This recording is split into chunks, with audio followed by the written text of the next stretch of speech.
안녕하세요. 미진서재의 주인장 조미진입니다. 우리가 자라면서 가장 많이 접하는 단어, 그리고 나도 갖고 싶다 하는 단어 중 하나가 인기라는 단어 아닌가 합니다. 인기는 한자로는 사람의 기계라는 뜻인데, 그 사람의 기운 때문에 다른 사람들이 관심을 갖게 되고 또 좋아하는 기분을 갖게 되는 것이죠. 누구에게나 관심과 사랑을 받는 인기 많은 사람이 되고 싶다라는 것은 다분히 보편적인 인간의 본성 중 하나가 아닐까 합니다. 조직 리더들이 누구에게나 인기 있는 리더가 되고 싶다는 것은 이런 맥락에서 매우 당연한 일입니다. 여기서 리더들의 인기란 결국 그 사람의 리더십 발현의 효과성 여부에 따라 달라질 수 있는 부분인데, 문제는 내가 상황에 맞는 효과적인 리더십을 발현했다고 철석같이 믿어도 사실 조직 내 누구나가 다 동일하게 나의 의도를 알아봐주고 또 긍정적으로 인정해주지 않는 경우도 많이 발생한다는 것입니다. 국내 굴지의 전자제조회사에서 합리적이고 일 잘하는 리더로 인정받고 있는 임원 한 분이 제게 도움이 필요하다면서 얼마 전에 연락을 주셨습니다. 제품의 마케팅과 커뮤니케이션을 담당하고 있는 이분의 조직은 초반에 상품을 기획하는 상품 기획 부문과 밀접하게 연계하며 일을 하고 있었다고 합니다. 올해 사업이 많이 위축이 되고 또 조직도 타이트하게 운영이 되면서 중복이 되는 부문들을 조정하라는 회사의 요청이 있었다고 합니다. 그분이 보시기에 중복이 있어 보이는 부분은 상품 기획과의 연결고리에 있는 마케팅과 제품 커뮤니케이션 기획 부분이었는데, 그래서 마케팅 부분은 그분의 조직의 다른 팀으로 통합을 하고 상품 기획 쪽을 현재 팀장과 몇몇 팀원 함께 상품 기획이라는 조직으로 이동시키는 조치를 취하게 되었답니다. 그런데 여기서 문제는 팀장이었대요. 그쪽에 기존에 있는 팀으로 통합이 되다 보니 그 사람은 면팀장이 되었고, 따라서 자신의 성장 기회가 박탈됨과 동시에 인정받지 못했다는 상실감으로 사기가 극저하되었답니다. 이분의 예상과 달리 조직에 상당히 부정적인 영향을 미치는 정서를 만들어냈다고 하는데요. 상품기획과 마케팅을 다 할 수 있는데 왜 나를 꼭 이동시키려 하느냐, 혹시 사업부장님께 잘 보이기 위해서 리소스를 그쪽으로 옮기려는 것 아니냐, 조직 구조조정으로 담당자만 인정받는 것 아니냐, 그 사람의 반론이 대단했다고 합니다. 그 사람 개인적인 상실감에 대해서는 공감을 하지만 조직 전체로 보았을 때 합리적인 결정이었다는 믿음이 이분한테는 있었다고 합니다. 할 수 있는 건 다 했어요. 수많은 티타임, 소주도 한잔 하면서 얘기도 했고, 조직이나 너의 커리어 성장 위에 굉장히 좋은 옵션이 될 수도 있다.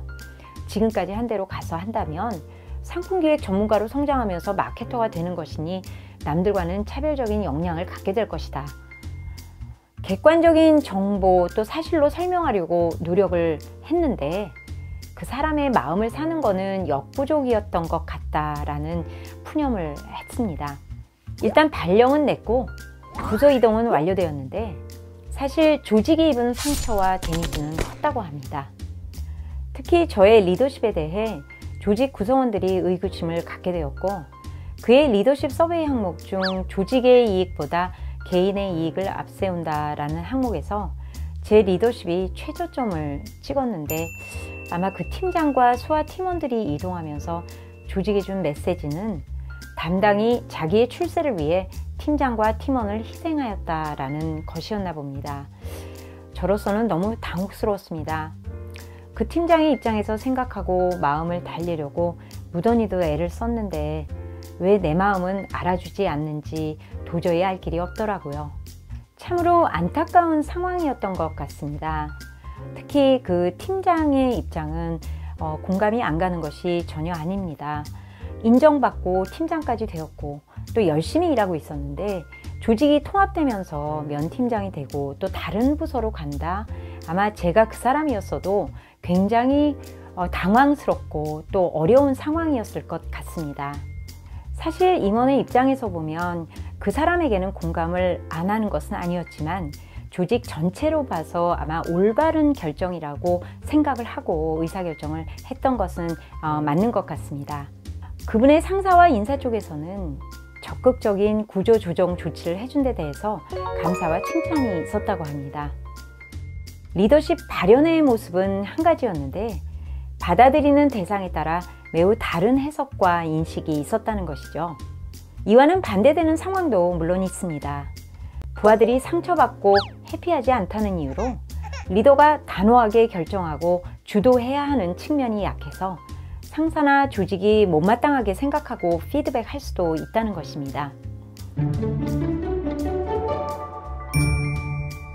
이분의 이야기를 듣고 난 후 저의 어드바이스는 첫째, 이 결정이 조직이나 개인을 위한 올바른 결정이었는지를 다시 한번 스스로 확인하고, 둘째, 스스로 올바른 결정이었다는 확신이 들었다면 그분의 시간과 에너지를 개인을 설득하는 데 쓰기보다 조직 전체의 리더로서 의사결정의 배경과 의도를 적극적으로 소통해 조직 내의 부정적인 에너지의 흐름을 차단하는 것이 좋겠다라는 것이었습니다.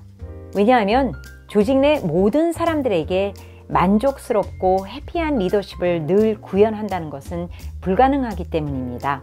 리더는 자신의 리더십을 효과적으로 발현하기 위한 다양한 인식과 평가를 스스로의 원칙에 의해 균형을 잡아야 할 필요가 있습니다. 따라서 본인의 리더십 발현의 원칙이 평소에도 잘 작동할 수 있도록 원칙을 세우고 그것에 근거한 뚝심 있는 리더십을 발현해야 합니다. 위와 같은 상황에서는 개인보다 조직의 총체적인 이익과 목표를 먼저 고려한다라는 리더십 원칙이 반영되었을 것이고, 그러한 리더십을 발현하는 과정에서 개인의 니즈에 대한 귀 기울임과 존중감을 어떻게 균형 잡을 수 있는가가 키가 되었을 것 같습니다. 리더로서 균형감을 갖는 것은 누구에게나 호감과 만족을 주는 인기 있는 리더가 되는 것과는 거리가 있습니다. 개별적인 보살핌과 공감대 형성도 중요하지만 조직 전체를 위해 올바른 결정을 내리고 그것을 뚝심 있게 밀고 나가는 용기와 단호함의 원칙이 바탕이 되어야 존경받는 리더로서 자리매김할 수 있다고 확신합니다.